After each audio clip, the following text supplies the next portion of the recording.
Hello and thank you for joining us. I'm Cody Proctor. This is the KREM 2 News Week in Review, where each weekend we bring you headlines from the past week in the Inland Northwest. Let's get started with one of the biggest news stories of the past few days. Spokane's fire department says the 11-year-old boy started the fire in the basement of this home on West Rowan Avenue. That's where he and his grandmother were sleeping. The fire department says the grandmother woke to a small fire in the corner of the room. She was unable to find the boy as the smoke and heat grew. She escaped upstairs where firefighters evacuated her. 4 other family members sleeping upstairs were able to escape. The fire department found flames coming out of the basement window when they arrived. Justin DeRuyter with SFD says much of the damage stayed downstairs where the boy was eventually found. 2 dogs and a cat also died. Community reaction is pouring in. Mayor Lisa Brown sent a statement extending condolences to the family, saying the city is mourning tonight. She says thoughts are with the family in this unimaginable time. We have also confirmed that this boy was a student at a Spokane public school. The district tells us that extra counselors are on hand for any students and staff that need them in this difficult time. Shannon Mowdy, KREM 2 News. Well, I'm standing right outside that apartment complex where all this happened last night on Sharp Avenue, right across from Maple Street. And Spokane police report that gunshots were heard, and that's when Spokane patrols, hostage rescue, and SWAT all came on scene. Spokane police say the suspect is 40-year-old Lucas Woods. He appeared in court today and was charged with reckless endangerment, aiming and discharging a firearm, and unlawful imprisonment. The court commissioner struck down one charge, unlawful possession of a firearm. He claims the court did not find sufficient probable cause at this time. At the time of the incident, Spokane police say there was another person in the apartment with Woods, which is why Spokane police titled this incident a hostage situation. What we did learn in court today is Woods was waving his firearm around toward the victim in his apartment. The court recognized the threat to public safety as the incident happened in a residential neighborhood. Police say the victim did have some injuries. However, they say no one on scene was shot. Spokane police have said not exactly what happened between Woods and the hostage victim leading up to the incident and how the two knew each other. One neighbor I spoke to, Lucas Abson, tells me what he saw. That was the most police presence I've ever seen over here. So I pulled in, I saw all the police cars, the SWAT vehicles. I was like, that's weird. I went inside and that's when I saw all the police presence back in the back too as well. Woods' bail is set for $50,000. This is still a developing story. I'm reporting in Spokane. Regan Gallo, KREM 2 News. Prepare to vote. With a 5-2 vote, Spokane City Council passed a 12% parking tax increase on paid surface lots with a 6% increase for parking garages.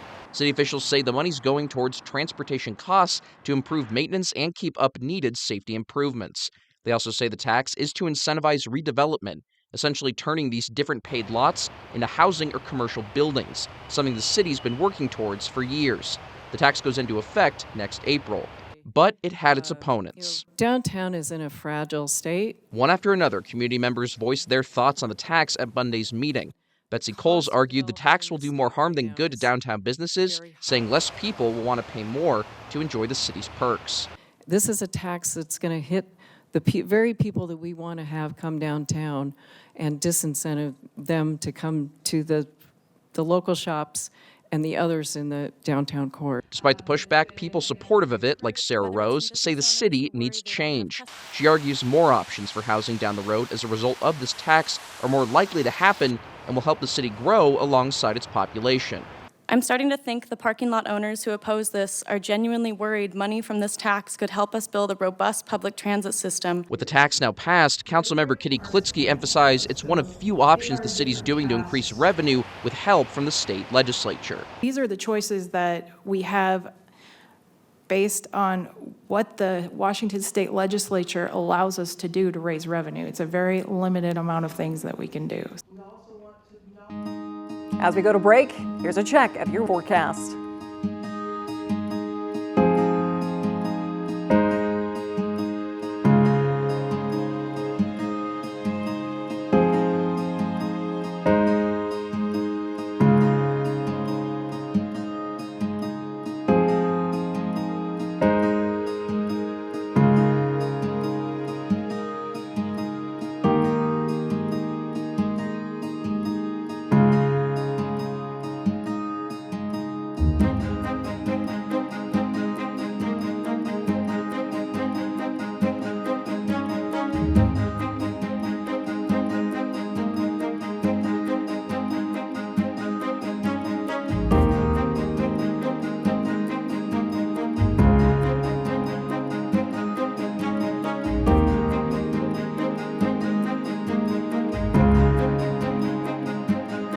Welcome back to the KREM 2 News Week in Review. It has been a busy week all across the inland Northwest, so let's catch you up on some of the news you might have missed.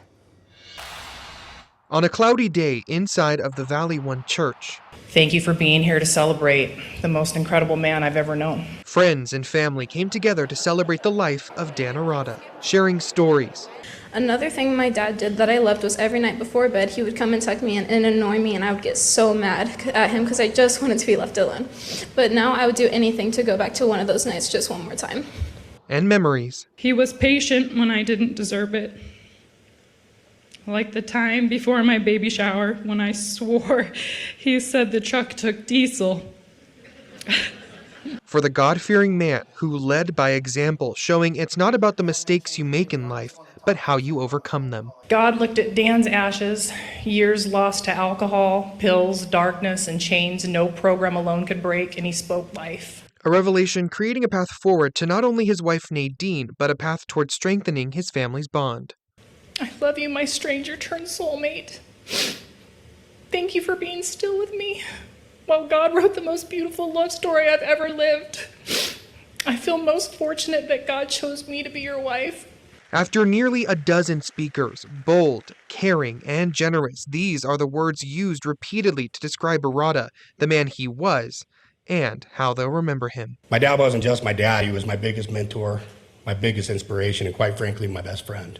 Especially as they go through the holidays for the first time without him. And as families gather at these times, I just want to encourage all of you to hold each other a little tighter for just a little bit longer and never waste a moment to tell each other that you love each other, because you never know when it might be the last time. Christian Garza, KREM 2 News.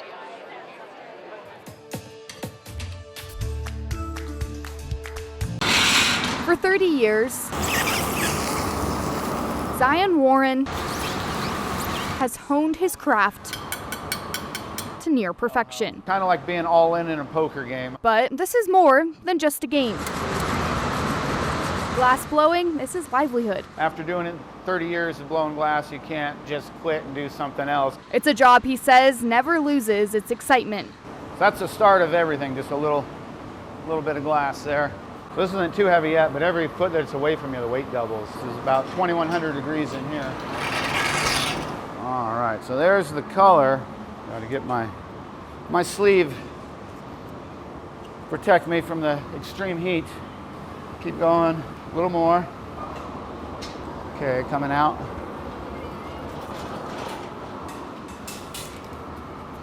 All righty.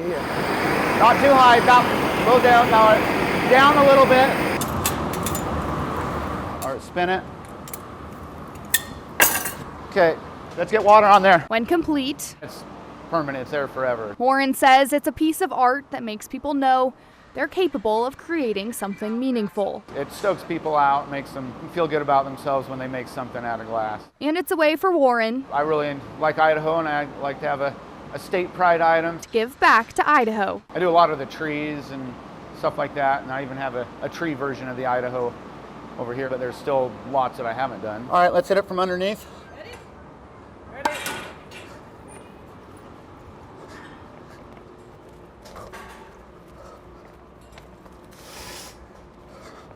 All righty, there it is. Woo! Oh yeah. Yeah. Woo! Holla. Thanks, buddy.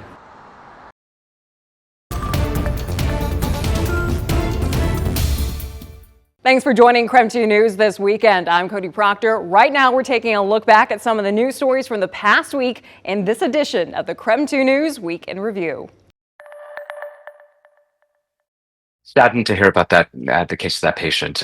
My understanding is this patient was medically higher risk, underlying conditions, also because of older age. The risk of bird flu increases in the fall and winter because migratory birds can carry the virus and spread it to other animals. But the Grays Harbor County case was the first known transmission from bird to human of the H5N5 strain in the entire world. It's rare right now. Right now, fortunately, it is not common as far as we know. We're not testing a lot for bird flu, so it might be just underdiagnosed as a result of that. As is the case with most illnesses, people with underlying health conditions are at the greatest risk. Statewide, Birds have tested positive for this strain of the virus in Whatcom, Grays Harbor, and Snohomish counties. Flu finds a way. So while there's low risk right now, there's no evidence of bird flu transmitting from human to human, we have to be vigilant. Commercial fishing is a cutthroat business, long, hard hours in dangerous conditions. But when someone in this community needs help, competitors become family. You just hope that, if it was us, that somebody would pick us up. The Lady Nancy, a 50-foot crabbing vessel, was in the area just a couple of miles west of Westport when they heard the call for help. We did a grid search for about 20 minutes, didn't see anything, and then Roy saw an orange life raft in the distance, and we beelined it towards them. The Coast Guard's helicopter ended up rescuing 4 crew members from the Abbey Sea. That boat sank. But this airlift happened about an hour after the Lady Nancy crew arrived. The Lady Nancy was there first on scene before we got out there, and thank God. The Coast Guard called the rescue miraculous and says it may not have happened without the Lady Nancy crew's help. They spotted 4 men in the choppy Pacific, 2 in a raft and 2 clinging to a survival suit. They were all cold and shook up. Yeah, everybody had pretty much hypothermia, and the life raft was sinking, so we pretty much got there in the nick of time. After they pulled 1 man aboard, Roy Wyndham watched a man start to sink. I seen him like bob and his eyes were kind of open, and then he started to go under, so I swim over, and it's not very easy in like those immersion suits or whatever, and then I grabbed him out of the water to get his head above water as soon as I could and handed him up to these guys. I thought he was dead, but I performed CPR anyways, and it wasn't until I started praying that he came back to. So I thank Jesus and, thank all the community and the fishermen for being there for each other and always looking out for each other. All 4 men who were rescued suffered from hypothermia. The one who lost consciousness was seriously injured. The Lady Nancy crew was told he was sore, but will survive. Yeah, I guess his ribs are a little sore from the CPR and stuff, but, sore ribs are better than, being dead.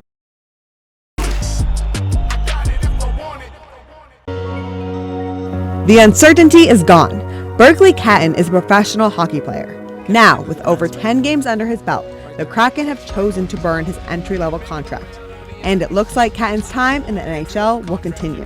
This year, it's just about growing and understanding the pro hockey, not just pro hockey, but the NHL game, and growing as much as I can. The team does have the opportunity to loan him to Team Canada for the World Juniors. But in the meantime, he'll be tested at the NHL level.